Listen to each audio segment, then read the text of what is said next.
Guys, welcome to nursing discussion medical centre. और आज की वीडियो में हम इमरजेंसी हीमोस्टेसिस से रिलेटेड क्वेश्चन आंसर्स देखेंगे। बिना समय गवाए चलिए स्टार्ट करते हैं। हमारा फर्स्ट क्वेश्चन है, the percentage of water in human body is. आपको बताना है percentage of water in human body कितनी होती है। आपके ऑप्शन है 60%, 80%, 35% या फिर none of these. And the right answer for this question is 60%। Now the second question is the blood contains. आपको बताना है जो ब्लड होता है वह क्या कंटेन करता है। आपके ऑप्शंस है 95% of water, 60% of water, 90% of water या फिर 80% ऑफ वाटर। तो सोचिए आप इसका राइट आंसर क्या हो सकता है। And the right answer for this question is 80% of water.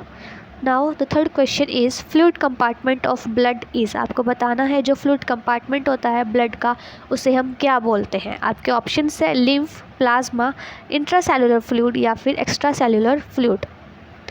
And the right answer for this question is plasma. Now let's move on to the next question. Hyperkalaemia refers to. आपको बताना है जो hyper kalaemia होता है उसको क्या बोला जाता है। आपके ऑप्शन है high chloride, high potassium, high calcium या फिर हाई सोडियम। तो सोचिए आप इसका राइट आंसर क्या हो सकता है। And the right answer is high potassium. Hyper kalaemia को हम हाई पोटेशियम बोलते हैं। Now the fifth question is movement across fluid compartment is controlled by. आपको बताना है जो मूवमेंट होता है फ्लूइड कंपार्टमेंट के आसपास उसको किसके द्वारा कंट्रोल किया जाता है। आपके ऑप्शन है ATP, sodium, osmotic and hydrostatic pressure या फिर potassium. ATP stands for adenosine triphosphate. तो आप सोचिए इसका राइट आंसर क्या हो सकता है। And the right answer for this question is osmotic and hydrostatic pressure. Now the sixth question is active transport requires. आपको बताना है जो एक्टिव ट्रांसपोर्ट होता है उसमें किस चीज़ की ज़रूरत होती है। आपके ऑप्शन है एटीपी, एडीपी, इलेक्ट्रोलाइट्स या फिर buffer system. And the right answer is ATP, that is energy की हमें इसमें ज़रूरत होती है एक्टिव ट्रांसपोर्ट में। और एटीपी जो है वो एडिनोसाइन ट्राइफॉस्फेट होता है। Now the seventh question is potassium intake is restricted in. आपको बताना है जो पोटेशियम इंटेक होता है वह किन पेशेंट्स में रेस्ट्रिक्टेड होता है। आपके ऑप्शन है cardiac failure, liver failure, renal failure या फिर lung failure. And the right answer is renal failure के जो पेशेंट्स होते हैं उनमें पोटेशियम इंटेक रिस्ट्रिक्टेड होता है। Now the eight question is the IV fluid of choice in a patient with severe dehydration. आपको बताना है एक पेशेंट है जिसको सीवियर डिहाइड्रेशन है तो हम उसमें जो आईवी फ्लूइड होगा वो कौन सा चढ़ाएंगे। आपके ऑप्शन है 5% dextrose, dextrose normal saline, IV albumin या फिर Ringer lactate. And the right answer is for this question Ringer lactate. Ringer lactate जो होता है वो सीवियर डिहाइड्रेशन में दिया जाता है पेशेंट्स को। Now the ninth question is which of the following is the best guide for fluid administration. आपको बताना है इनमें से सबसे बेस्ट गाइड कौन सी है फ्लूइड एडमिनिस्ट्रेशन के लिए।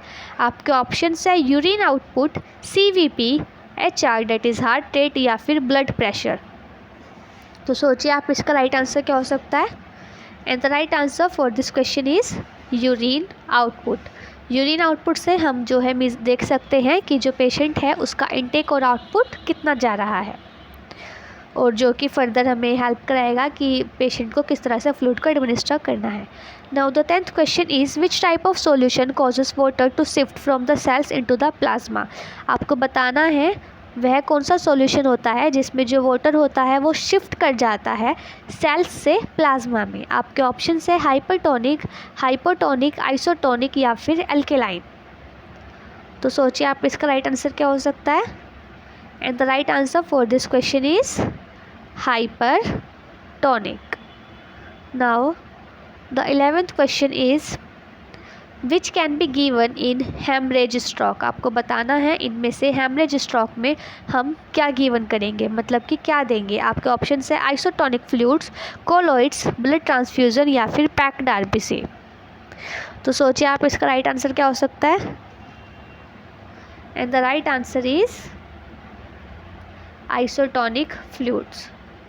Now the 12th question is what is the full form of ATLS। आपको ATLS की फुल फॉर्म बतानी है। आपके ऑप्शंस है advance trauma life support, advance tertiary life support, advance trauma life salvage या फिर advance tertiary long term safety. तो सोचिए आप इसका राइट आंसर क्या हो सकता है। And the right answer is advance trauma life support. Now the 13th question is hypokalaemia causes that due to. आपको बताना है जो हाइपोकैलेमिया होता है वह डेथ को कॉज करता है किसकी वजह से। आपके ऑप्शन है diastolic arrest, by directional tachycardia, respiratory insufficiency या फिर सिस्टोलिक अरेस्ट। सोचिए आप इसका राइट आंसर क्या हो सकता है। क्वेश्चन को अगेन रीड कीजिएगा। Hypokalemia causes that due to, and the right answer is respiratory insufficiency. Now the 14th question is most common cause of hyperetremia is। आपको बताना है जो हाइपरएट्रीमिया होता है उसका मोस्ट कॉमन कॉज क्या होता है। हाइपरएट्रीमिया यानी कि इसमें जो है हाई अमाउंट हो रहा है सोडियम का। नाउ आपके ऑप्शन है स्वेटिंग, कार्सिनोइड सिंड्रोम, प्राइमरी हाइपोडिप्सिया या फिर रीनल लोसिस। तो सोचिए आप इसका राइट आंसर क्या हो सकता है। Most common cause of hypernatremia is, and the right answer is renal losses. Now the 15th question is a convulsion during diarrhea is because of। आपको बताना है डायरिया के दौरान जो कन्वर्जन होता है वह किसकी वजह से होता है। आपके ऑप्शंस है हाइपोकैलेमिया, हाइपरएट्रीमिया, हाइपरकैलेमिया या फिर hypernatremia. And the right answer for this question is, the right answer for this question is, इसमें जो है यहाँ पे जो है ये हाइपो होता है, डेट इज़ इसका जो राइट आंसर है वह है hyponatremia, that is low amount of sodium. So आप इसको जो है ठीक कर लीजिएगा। यहाँ पर हाइपर नहीं आएगा, यहाँ पर जो है हाइपो आएगा, हाइपोएड्रीमिया।